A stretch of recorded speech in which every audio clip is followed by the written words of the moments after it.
Fabrics. They make the fabrics that go into mostly all of our protective clothing, regardless of brand, and they keep us safe. So we really want to thank them for sponsoring the show and allowing us to have these conversations each week. PJ, can you introduce our guests today? Absolutely, Frank. We have a great lineup today. As always, we have Chief Halton joining us today, who, thankfully for him, he gives us this opportunity to do this for him and not Fire Engineering every month. We also have Chief Eddie Buchanan, which many of our followers are very familiar with out of Virginia. And he is somebody, we're reading his bio here, I'm really interested to listen to and learn from today, Rick McGhee. And we're going to be talking about scenes of violence and defending yourself appropriately on these scenes. But before we get to the scenes of violence, we just want to turn the show over to a few minutes to Chief Buchanan, who's out at UL FRSI this week, so he can update us briefly at the beginning of the show of what's actually going on today in the world of fire research. So, Eddie, thanks for joining us today. And what do you guys got going on out there in Northbrook, Illinois today?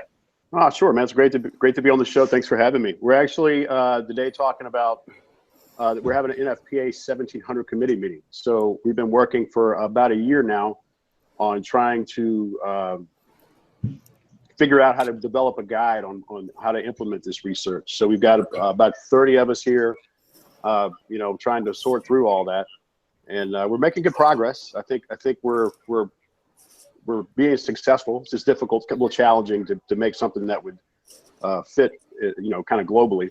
But we're doing well. And then they're also testing here today. They're doing some work with electrical, cables and cords and different types of wiring and whatnot. They're doing live fire tests for those as well. So some of the same structures they use for some of the fire service based stuff, they're using those same structures for this application too. So it's kind of neat. We work a little bit on our guide, and then we go out into the test area and watch them, light some buildings up. So it's been a lot of fun. It's a fun place to work.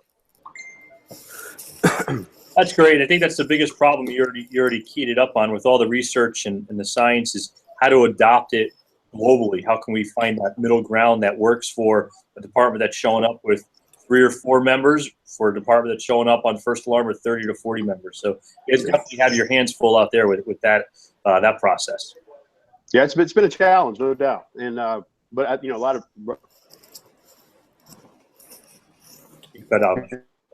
it's going very well. Good. We lost you. Cut out there. So I want to say thank you to Chief Halton. He's joining us today.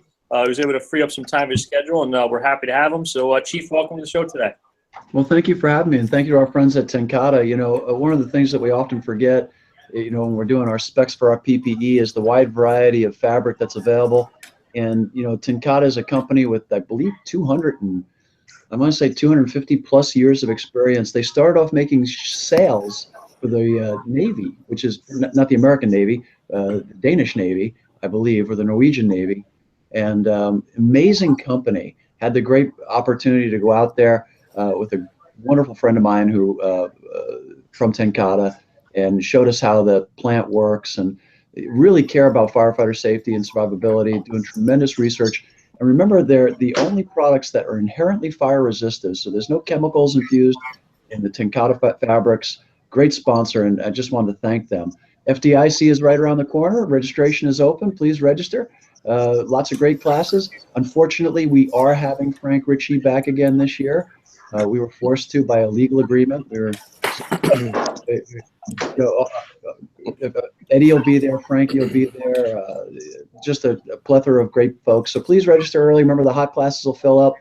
Angie Hughes from the Women in the Fire Service is going to be keynoting, and also the Women in the Fire Service are doing a pre-conference deal, one-day conference within a conference with some amazing speakers and an amazing program.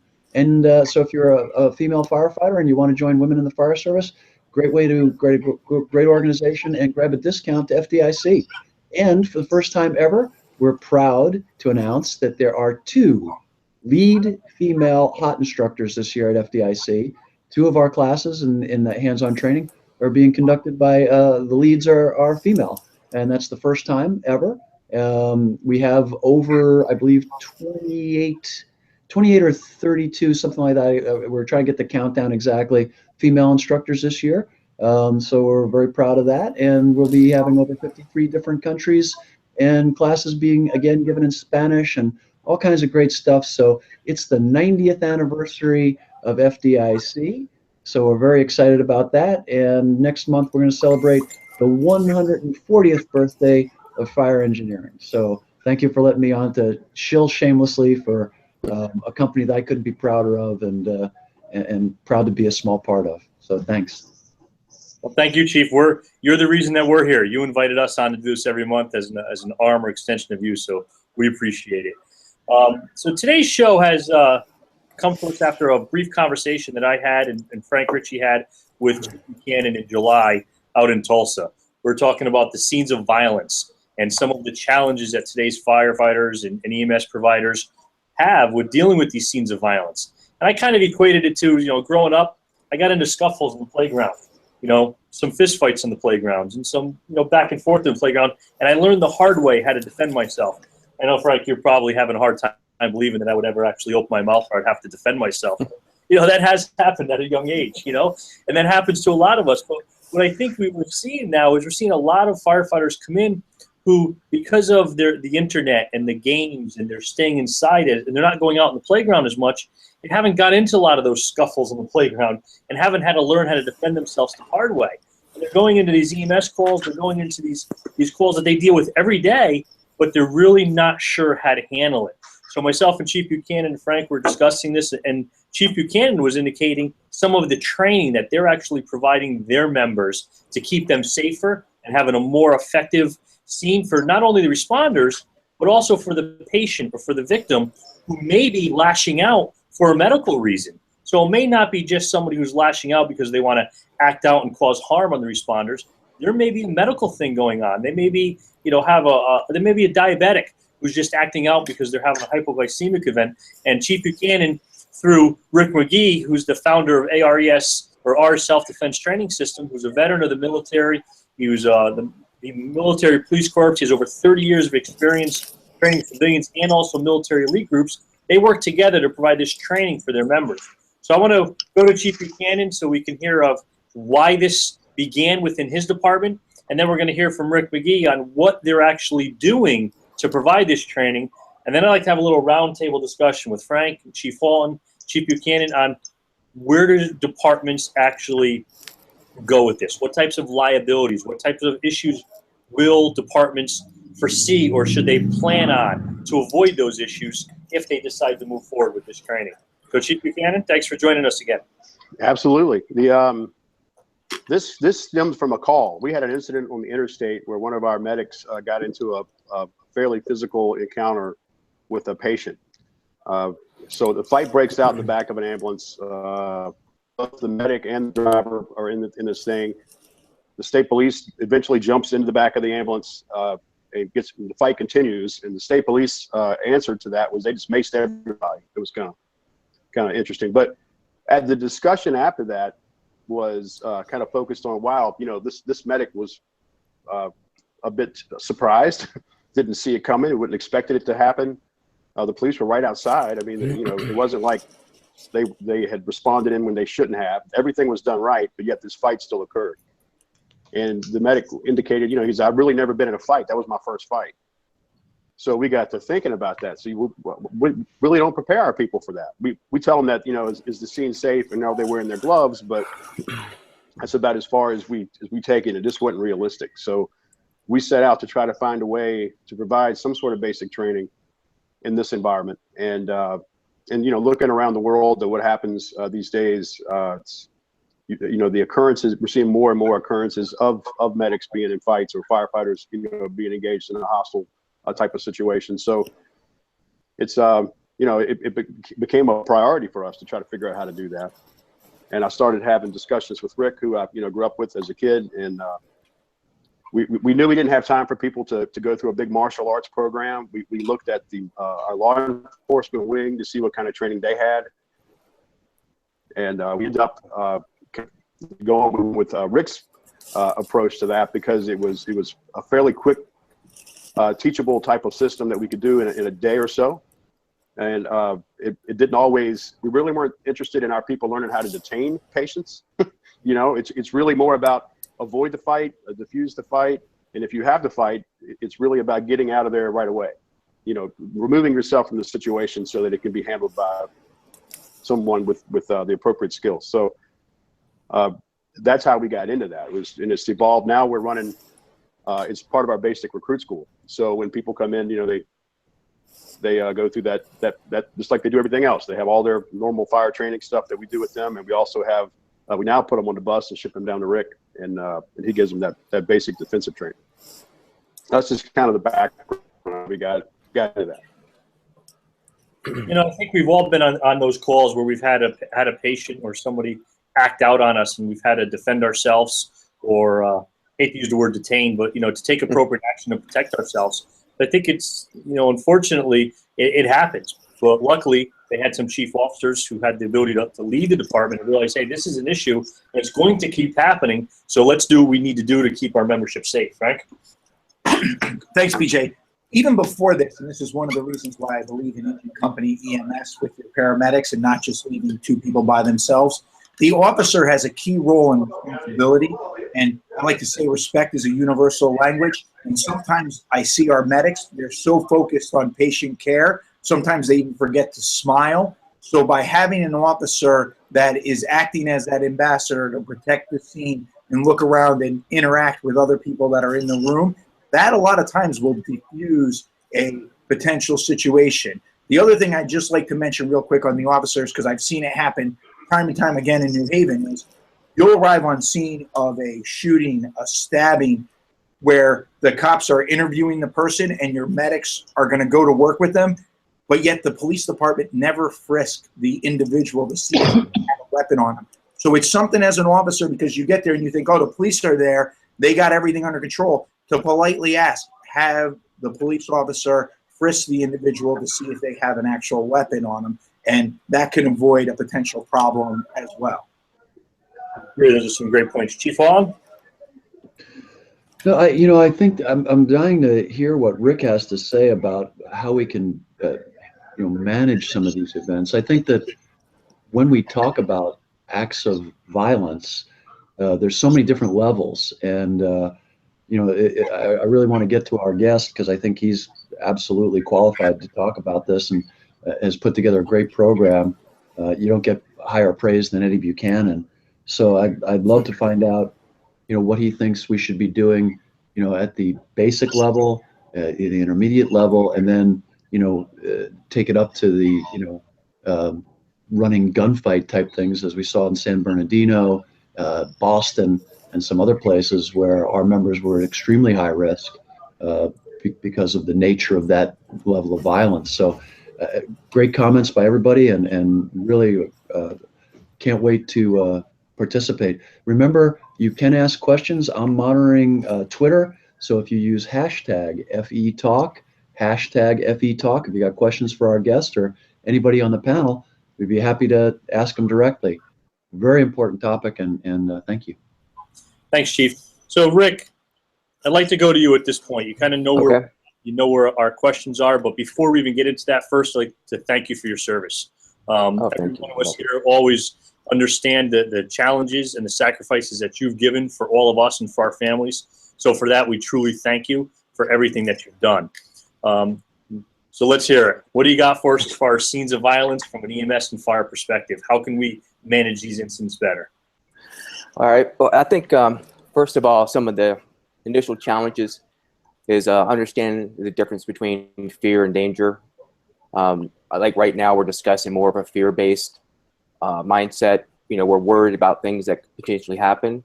And then when we're in the field, we're actually face that danger.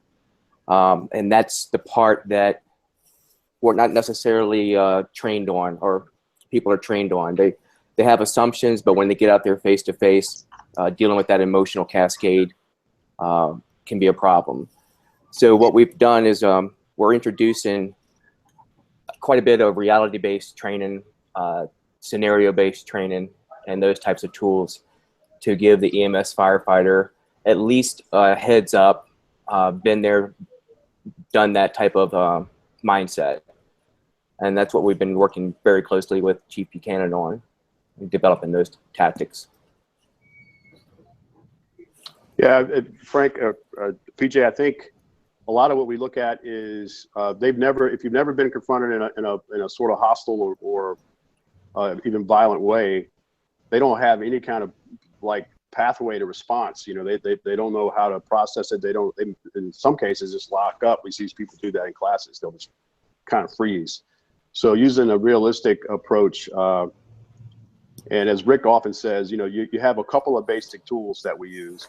There's not like, you know, 20 things that they have to learn. They need to do 2 or 3 basic things to help them employ that when they're confronted in that hostile environment.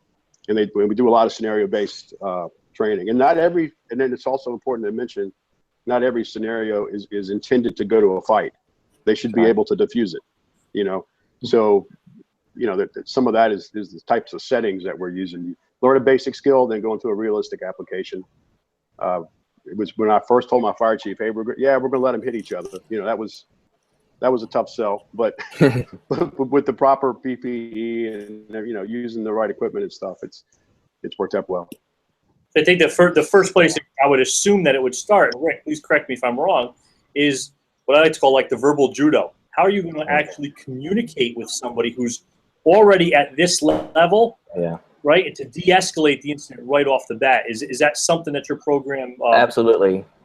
Yeah, because when you introduce yourself physically into an environment, they're already, you know, their amygdala is already hijacked their cognitive state of mind. So if you allow yourself to enter with reason and try with some resolve, you may be able to de-escalate it, at least get them back to the forward-thinking brain. One of the things that I strongly encourage is that we as EMS firefighters, and myself included, we don't add to that agitation or to that escalation. So there are some methods to help de-escalate. Usually, you know, you're on the scene with more than one person. You can use like a conquer and divide type of a game plan, but just got to make sure that you don't fall prey of the ego and allow your own self to be part of the escalation. I think that's important. What are some of those tools?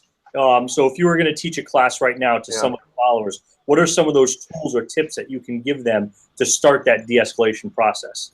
Well, you first enter it in with the very empathetic, emotional, passive posture. You don't want to be dismissive, you know, shoulders rolled over, but hands are up, speaking with the individual, asking them questions. When you ask questions, you reinvigorate the cognitive processing, and you can maybe take them out of that emotional high pitch they're at right now. So asking questions is a good way to do that. You can't make guarantees or promises because they don't want to necessarily hear that. They want their problem or their issue resolved right away, and you just happen to be the person there in front of them to possibly offer that. Can you hear me? I do. Absolutely. Yep, sounds good. Is there a target for those questions? You know, I've always, whether it's right or not, I don't know, is the difference between the open and closed-end questions. When you have somebody like that, you want to stay away from the closed-end questions where they can give the one quick answer where they really don't have to think about it. If you ask them more of an open-ended question where they have to actually explain their answer, that kind of brings them from where they are and focuses them on what you're actually asking. Is there any legitimacy to that? Absolutely. Again, you know, if you ask a simple question like, how can I help you? Or what is this about? Then they can give you like a brief summary. But if you ask a short question that's not really a question, you don't help them at all, you know, process from that amygdala brain to the cognitive brain. So there is some truth in that. You really have to be sincere with your question, be empathetic, and move forward. Now, obviously, you know, some people are emotionally hijacked and they don't even hear you. You know, when your adrenaline kicks in auditorial, you lose auditorial balances, you lose, you know, tunnel vision, all those things come into play. So you could be screaming and yelling in front of the person and they don't hear a word you're saying. So when we start developing the nonverbal cue set development, even things of tactile touch, motion and directions, trying to break that behavioral loop is something that we need to pattern interrupt whoever we're dealing with to get them on a trajectory of nonviolence. Chief Buchanan, have you seen a difference, or what kind of feedback have you gotten from your personnel, just as far as the de-escalation training and pieces that they're getting? How successful is that process, or does often it continue to escalate from there? What type of feedback do you have from your personnel that utilize these skills? I think it's been very successful. We notice you'll tend to, I don't know if you see them in the camera, but they tend to position themselves a little differently than they have in the past. Their hands will be kind of in front of them, you know, in kind of a, you know, I say, what's the right word, Rick? Not a submissive type, you know, kind of non-threatening sort of posture. And they will, they're getting better at asking questions to kind of break the OODA loop, sort of like, you know, that Rick's mentioning, to kind of get them to calm down. It's a skill set that they had, the comments I hear back from them, it's a skill set they've never learned at home or school. You know, when how to handle you know, a confrontational type of subject. What do you do? And giving them just some role playing. Rick's very, very convincing when he wants to play that, you know, aggressor, and you know, letting them work through that, kind of build that skill set so that they know how to do it. And I can see that in the field when I go to you know, when you see them out there, you'll see them responding that way. You see them where they position, how do they behave, you know, and we don't get that many.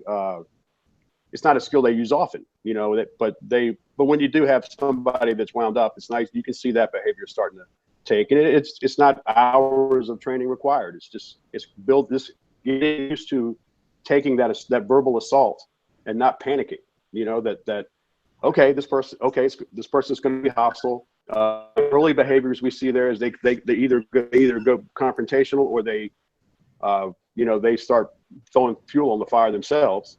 Yeah. And then after a little bit of training and discussion, they learn to kind of understand that they're taking a verbal beating or verbal assault, able to de-escalate that in some kind of logical way.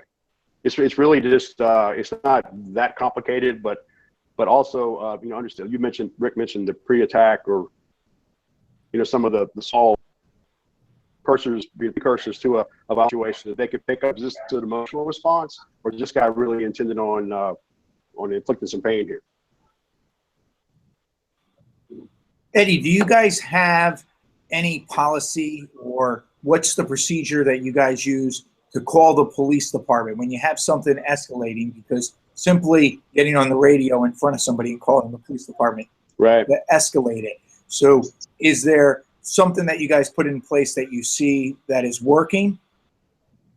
We've talked about, we haven't executed on it yet. One of the discussions has been developing some sort of signal we can use. You know, since we don't use 10 codes anymore, we can't, you know, what we used to use in the past, we could have used the 10 code. Now there's some keyword that we could use over the radio. We haven't decided on one. We're talking about it. You know, I have one with my family, for example. If my family knows if I say a certain word, that means I perceive a threat somewhere, fall in, you know, be ready for something going on. And everybody else in the family understands that too. So we haven't done that. We did look at our procedure-wise, you know, we have a use of force procedure for our law enforcement wing, our fire marshal's office, and we looked at some of that to make sure we were already within what's already written, and we were good there. So we already had that. Some fire departments may not have that if they don't have a law enforcement section. So that would be something to consider, is to, you know, what is the policy for use of force? You know, when is it appropriate and when is it not? That is something you would want to look at. Now, one thing that my department has, it's not for the scenes of violence. We have a radio signal to call for the police department. But what our dispatch center does is every EMS call where we're sending just an EMS rescue, just 2 firefighter paramedics on, at the 20-minute mark, like a running time clock that's in at 1500, they contact the crew and they just say signal 56. That crew needs to respond with a simple received. They do not respond with a simple received. They actually then dispatch a law enforcement and a fire service response, because that means they're in a situation that, like has it occurred, I believe in Gwinnett County last year, in Georgia, they had the crew that was taken hostage. You know, so this is our way to say, hey, yeah, we're here, we're dealing with the patient, we're taking his or her blood pressure, you know, yada yada yada. Well, that's the cue that, hey, something's not right at this call. and then we send a different. Mhm. And I know that's, that's a good idea. kind of going along the side here, but Frank brings up a good point that I want to make sure we throw that out there, that works very successful to us, for us on those calls. Thankfully, usually when the crew doesn't respond or responds inappropriately, it's due to lack of training, or their battery went dead, or they forgot to turn their portable on. So if they don't respond or respond inappropriately, that's when we send everybody out. But Yeah, we're using the radio cues as well. That's a great system to do that. You know, just whether it's 10-minute, 5-minute benchmarks, that makes a lot of sense. So once we get through this verbal de-escalation, when that doesn't work, where are we? Where do we go from here, Rick? You know, it really depends on the context of what's going on. The best case scenario is just to remove yourself, if at all possible. You know, like I said, part of that ego allows you to, it interferes with the right things to do. And unless you've been accosted like I do with my students and yell and scream at them, they learn it's not personal. It's just part of the training. But best thing to do is to remove yourself from the situation. You know, I'm in the medical field as well, and we have this unwritten law, do no harm, and that even means to the person that's trying to harm us.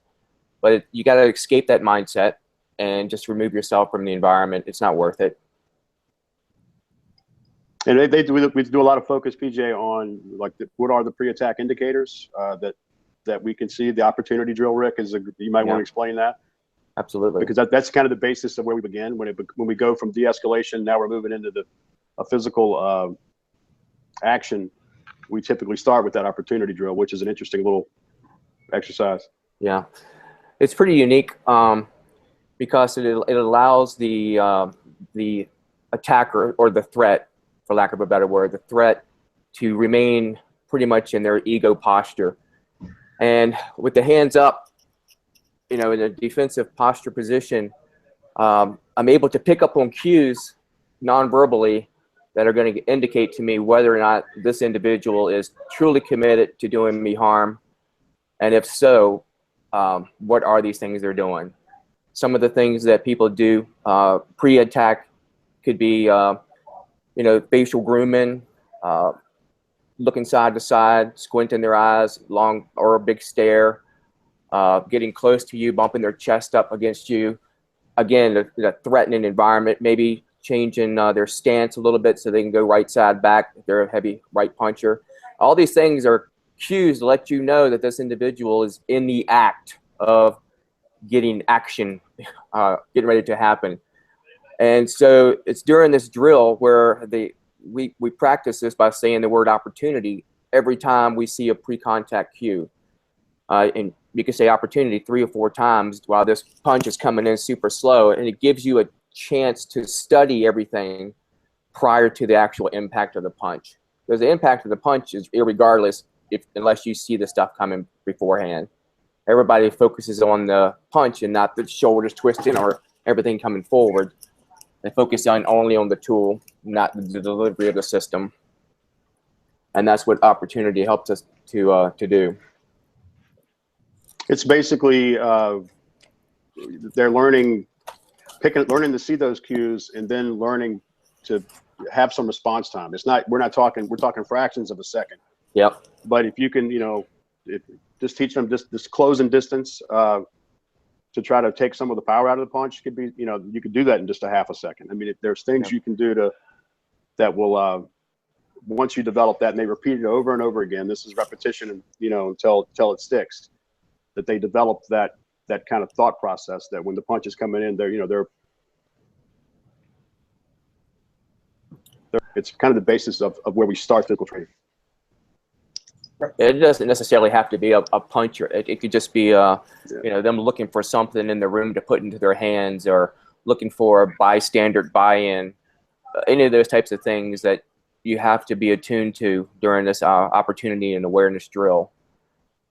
You'd be surprised how many people don't pay attention to somebody putting their hands in their pocket when they're involved in an escalated verbal conflict. And those are the things that we need to mitigate and control of it. Frank, what kind of visual cues have you picked up on? We could talk to the stuff that that Rick's providing us. but you've worked in the field a long time. You worked in some pretty strong neighborhoods here in New Haven. I know you have a history in DC as well. What things do you look for as an officer prior to this conversation? When you're standing back in the officer role and you're watching out for crew, what are you looking to pick up on? What I find a lot of times is look at the bystanders. And, my father taught me as a kid that when you come into a room, you look at everybody in the eye. And a lot of times, you can't be looking at your phone. Your job there as an officer is to evaluate the whole scene. And simply by looking at everybody in the eye and acknowledging them and saying, we're here to help, or whatever question you're going to ask them, you can kind of get the feel of the room. It's important that you realize that as the boss, you're not there to get involved in giving the medical attention. And we see that a lot when paramedics get promoted to lieutenants. They still think they're paramedics. You're not. You're there to evaluate the whole scene. And by interacting with people and being aware of where your body position is, is the door at your back, or are you putting yourself in a corner, So keeping awareness of what's going on around you, interacting with people, looking them in the eye, makes a big difference. And as the boss, you should be able to de-escalate things most of the time. It's not going to be all the time, but you should be able to de-escalate things most of the time. I think those are great points. I'd like to bounce over to Chief Halton, because I know that he probably has some feedback on this, and in his time, especially as a boss, on what you're looking for in some company officer things that he may, in his leadership classes, help educate future officers on this topic. And then I'd like to get back to Rick and start talking about now, once we're in that situation or we don't have a way out, we haven't been proactive and put an escape plan in place to get out of that room or out of that environment, and the actual assault does come, what can we do to defend ourselves? So, Chief? I think Rick said some really important things. We probably need to do more work on conflict resolution training in general in the fire service. As we deal with more and more mental health issues, as we deal with more and more volatile encounters going forward, one just has to look at the news. You see it across the country where we need to be at some of these events where emotions are absolutely running high. De-escalation, I love that word, especially when you have that, as Rick was describing it, that one-to-one situation where you have that individual and you can make eye contact and ask probing questions and reduce the impact of the amygdala, that emotional part of our brain, and bring it forward into the frontal cortex and the higher functioning part of the brain, which is, taking some of the emotion out of it. I thought that was a really good idea. I think the whole idea of empathy, when we're hiring people, I wish there was a better way. I'm sure Rick has dealt with this throughout his career training people. I wish there was a better way to gauge how empathetic someone was. That's probably the key to a lot of these situations, is that the folks just feel like nobody can hear them, and some fascinating information. And I really enjoyed listening to Rick. I hope folks were paying attention when he was describing, saying opportunity, opportunity, opportunity during the movement of the individual. I'd never heard that before, and I'm very interested to hear more about that, and that level of attention and focus, I think is amazing, and be interesting to find out how we could train people to be more attuned to that type of nuance. So good stuff. Rick? Yes, sir. So going to back what Chief Halton was just saying, as far as these subtle cues, these things that we should look for, you gave a few. I like the right foot back, the shoulders, looking side to side, and, their facial stuff. What other things do we have to look for? I still work as a paramedic, so when I go to work as a paramedic tomorrow night, Right. What things should I be looking for, or did you kind of cover the range already? Oh, no. There's obviously things you should be looking for and listening for, because vocalics is part of that nonverbal skill set, that how a person says their words through their voice inflection or speed, tone, pitch, all of those are cues as well. If a tight-lipped conversation is occurring, like, I'm going to talk to you like this obviously you could see that there's something there beyond the message. We try to focus in on only the words people are saying, but we need to focus in on how that delivery is being presented to us. That is a very good opportunity for us to slow time down somewhat, so we have a better chance to react to the aggression or the attack of whatever it could be. So opportunity drill just really allows you to slow the time down. You see all these little nuances and you pick up on these cues. It gives you a heightened sense of confidence, and with this confidence, you're already in a mindset to be prepared to defend yourself against a physical assault. And all during this time, because you understand these nonverbal cues, you're able to give back that empathy. You're able to give back some de-escalation questioning to try to resolve this. It could be something as simple as, look, I see you're upset. I don't want to fight. I don't want any trouble. What can we do to make this right? And a lot of times that will actually take them back out of that hijacked brain and make them see that there are possible repercussions to their actions. I think those are great points, and definitely something that all of our users can follow up on and pay attention to. Because I don't think there's, I'm sure there's somebody out there, but the majority of us don't like to get to that point where it does escalate to the point where you have to use force, or force is going to be applied on you. So the more we could learn about what's going on and be prepared to those cues and those nuances to identify when it may end up in that, and we could use our ability to de-escalate and to have a conversation and to display empathy and try to change that mindset, I think is really the key where we really should be at. Absolutely. You also mentioned, sometimes we'll let our ego get in the way. I couldn't agree more, because it's easier for some people just to utilize force than it is to slow down things and have a conversation with somebody, and have that uncomfortable conversation with somebody who 2 minutes ago you may be fearful of, but now you have to get up close and personal and have a conversation with them that actually communicate. I think that also does come hard for some people. It absolutely does. It just, the right type of training, having a good training partner, all those things really help out to help make those skills more readily available to use. Once you get beyond that point of pre-contact and you think things are going to be going contact, during that whole process, the body's releasing a lot of adrenaline, and you can find yourself in that freeze mindset where you become like a negotiator into an active state of denial, because you really don't want physical contact, primarily because, again, it's how we're bred. We're there to help people, not to fight people. And there may be some hesitation. Hesitation is usually caused by the freeze, and we need to break that freeze before contact occurs. Otherwise, you're on the losing end of a stick or a bat or a punch. And I think that's, we need to maybe pick up from there, if you like. I agree. Chief Buchanan, how have you seen this this de-escalation and this through communication go not only on the scene, but I would assume the more training and education that you give your members as far as communication also has compounding effects in the firehouse for, like Chief Halton mentioned, the conflict resolution and the ability to communicate some uncomfortable things that within the firehouse may actually see some benefits there as well. Have you seen that?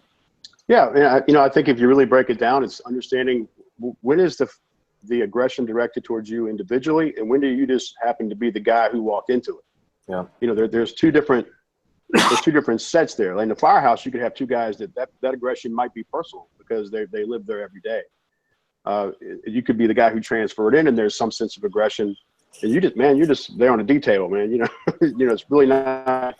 It's not a personal attack on you. It's the nature of that environment at that time. So we've only been doing this training probably for about maybe a year now, Rick? Yeah, a little over a year, maybe? A little over a year. And so I don't know that I could articulate dramatic effect as far as cultural impacts go, but I hope that over time it will, because just having that basic understanding of how to de-escalate a situation, whether it be on the call or back at the station. I mean, that's a skill set. You use this stuff in life. You know, that's one of the things we hear from a lot of our students is they want their spouses to take it. It's things like that. So, Yeah.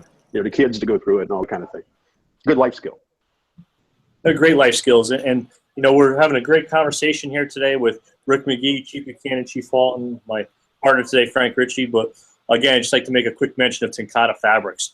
This show would not be possible without their support. So I please ask you to Facebook, Twitter, website, Tenkata Fabrics. Check them out. You know, we're talking about scenes of violence and firefighter safety, and they are really the true essence of providing firefighter safety, because regardless of what type of personal protective equipment that you're putting on, it probably has a Tenkata fabric that has made up that protective clothing. So please visit Tenkata Fabrics, check them out, and then when you get to FDIC this year, go see Tenkata Fabrics, because they're good friends of ours, and we wouldn't be able to do the show without them. So we thank them for their support today. And make sure if you're speccing gear, I know that you may be working with one or two brands, but Tenkata is another resource where they're not so much in the sales pitch, they're in the business of protecting it, where reach out and use them as another research in your gear spec. Yeah, which we've used, Frank. We used in my department, and Tenkata Fabrics has assisted us in truly looking at what we need, not from a manufacturer perspective,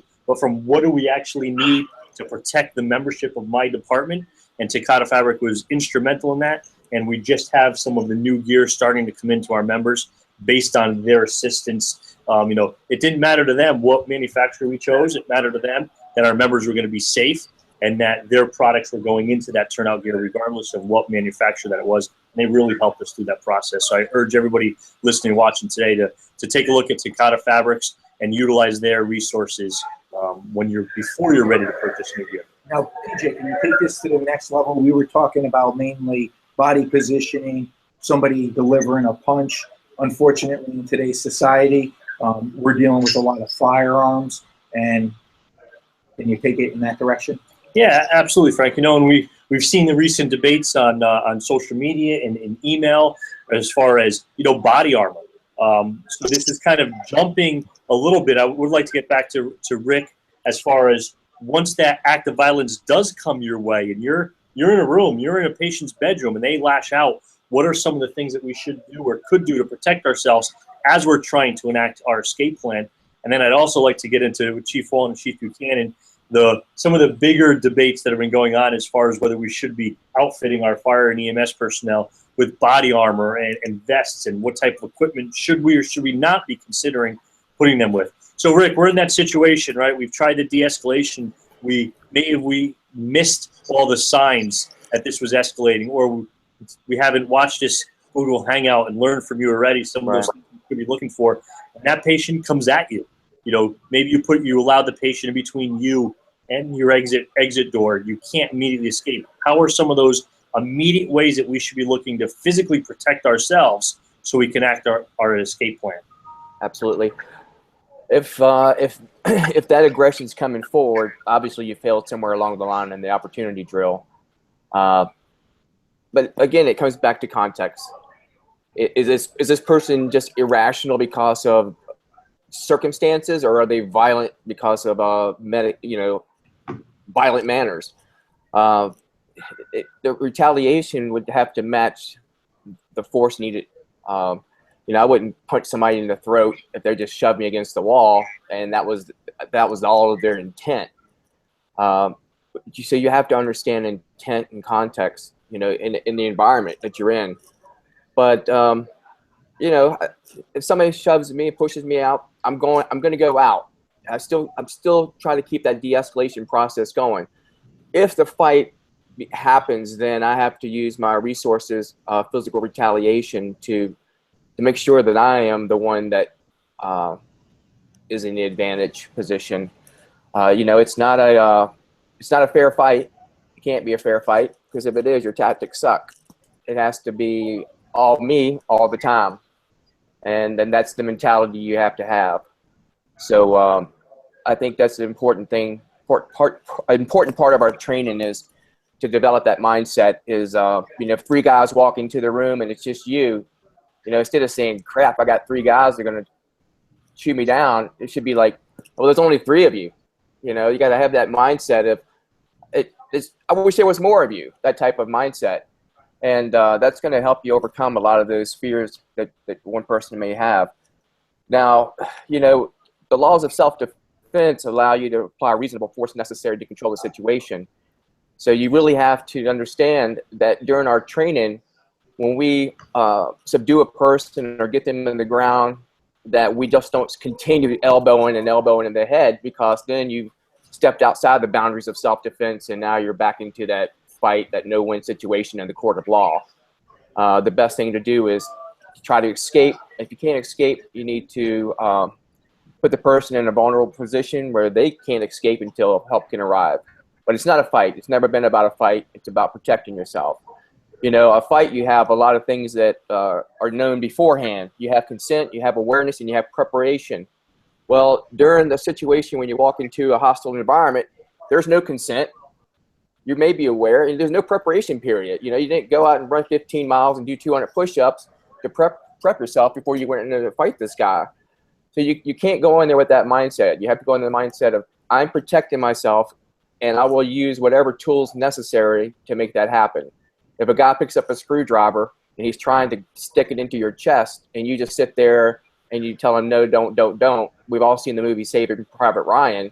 You know, the guy still pushes the knife into the guy's chest. You have to catalog your environment, look around to see if there's anything tangible you can put in your hands to equalize it. And if you can, that's what you do. And if it warrants itself to eliminate it, then you eliminate it. Again, you're crossing over a lot of, you know, probably departmental policies and procedures, what's right and what's wrong. But when I train a person, I train them against the highest threat possible, so everything else pales in comparison. And I think that helps them understand that once they've seen that big threat, they won't see that threat again. And if they do, at least they've been exposed to it. And those are important assets to have. You know, go ahead, PJ.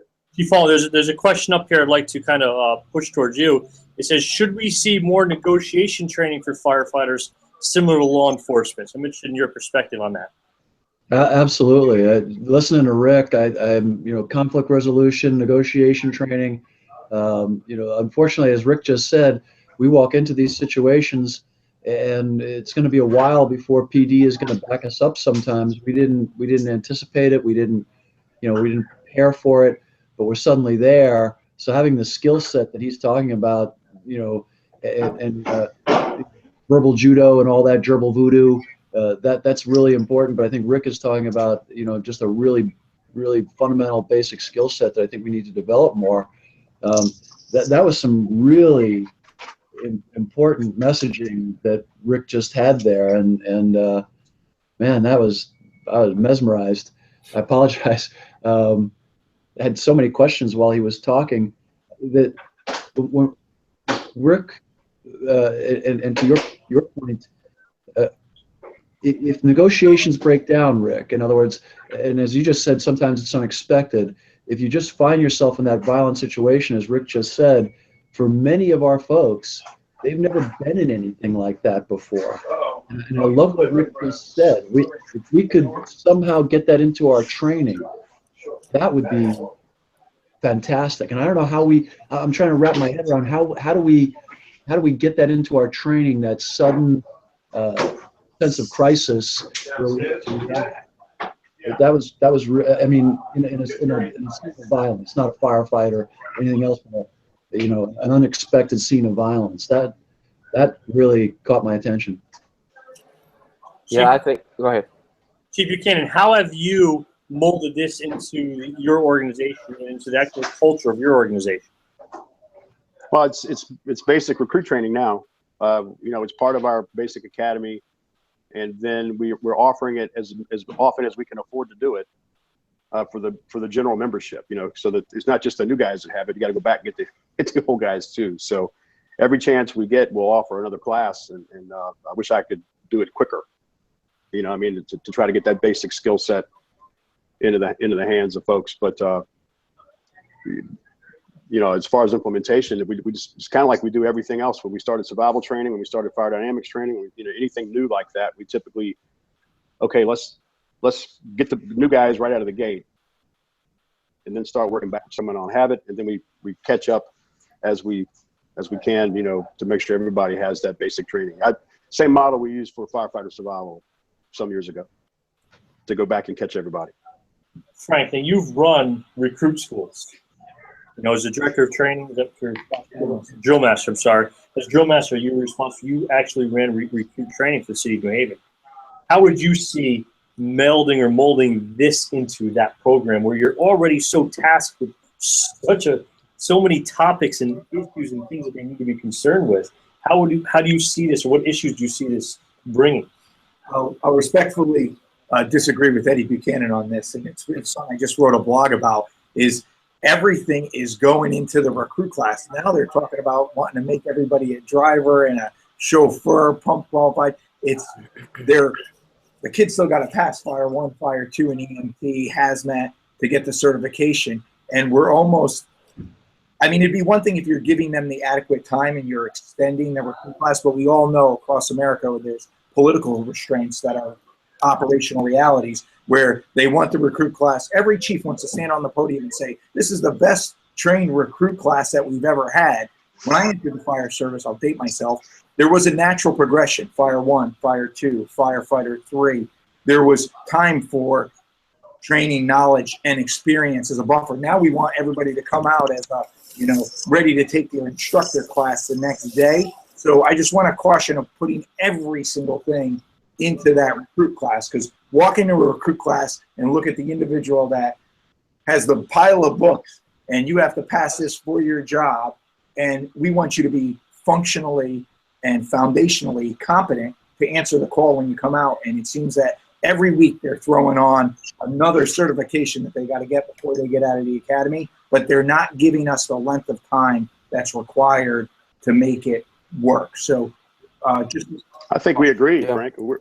We like, for example, we don't add, I'm not a fan of pump operations training in the basic recruit school because that's coming later. You know, let's learn how to fight fire first, and then we'll get to the water moving around later, you know. So I think but in my mind, something like this is essential, because it's manageable. It's not a long-term class. It's basically a day, of training and a couple days to get over it. And then that's definitely much more manageable. Yeah. Couple week long class. So this is a 1 day component that can be built upon later on throughout your career. Absolutely. That's much more manageable. Mm-hmm. Yeah, it's designed to be about an 8-hour program because we don't focus so much on technique. It's more tactical approaches, principles, versus how do I escape out of a lapel grab. We don't have time to waste on that. It's more principle-based, reality-driven type of training that we do.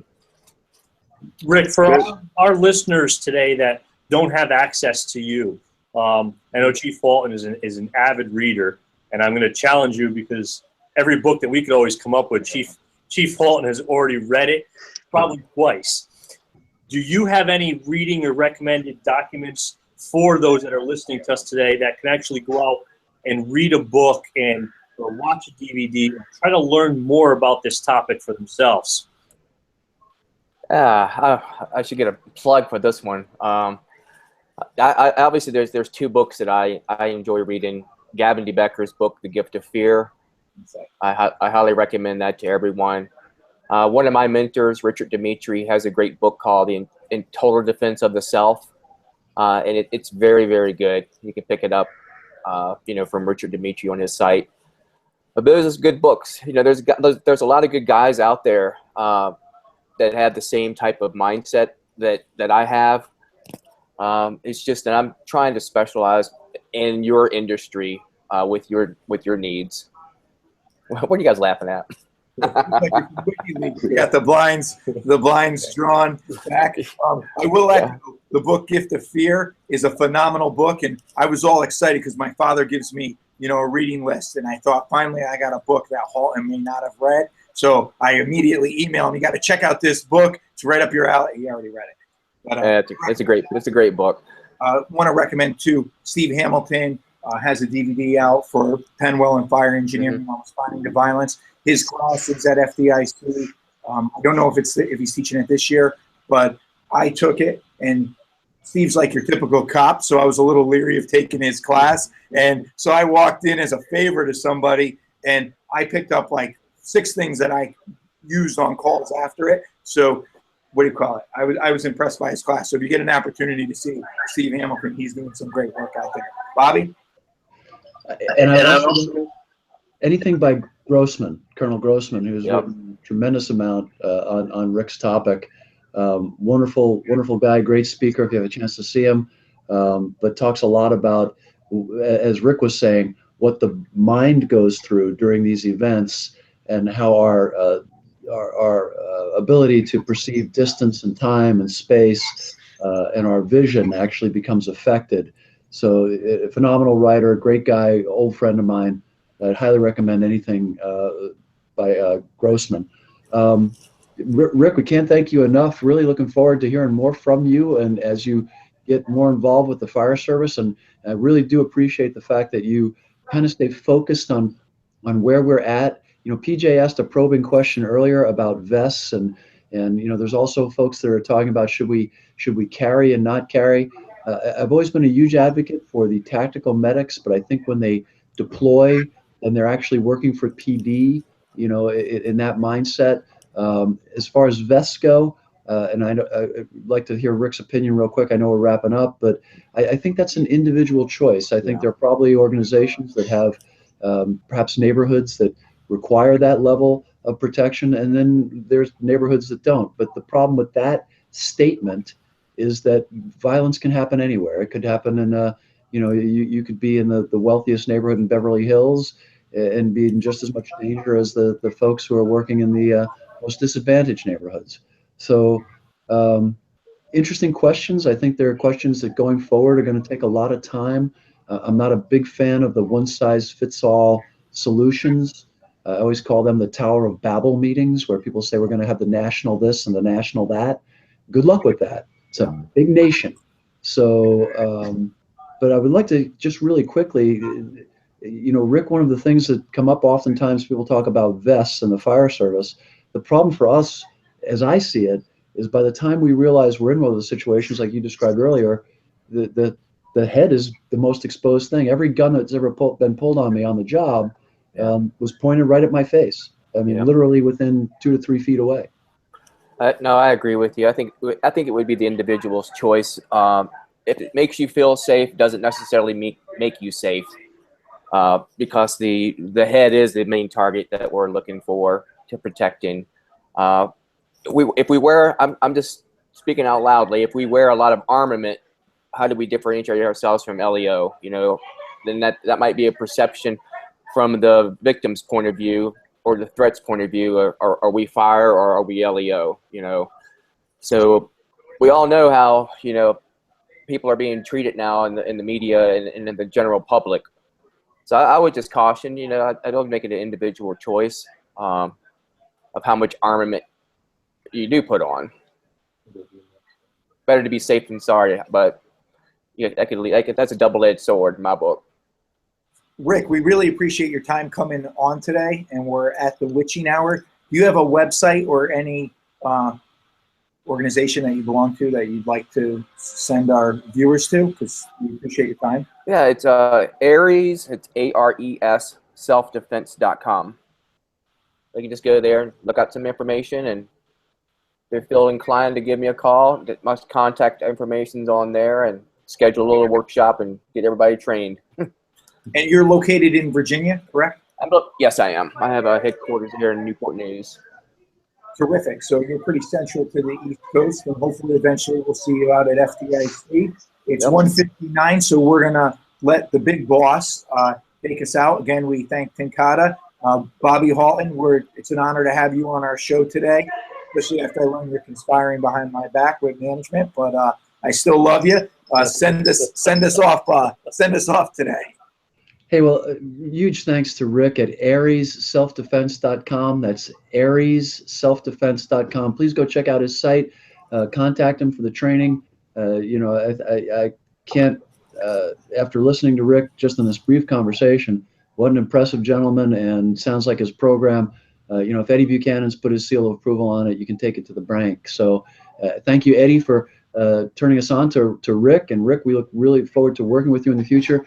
Our good friends at Tenkata, always, what a wonderful organization. FDIC is right around the corner. Please register. The hot classes will fill up fast. We're so excited about the new hot classes. There are 11 new hot classes, I believe. So please take a look at a hugely expanded program, and they do sell out. I hate to say it, they sell out. So please, get in early.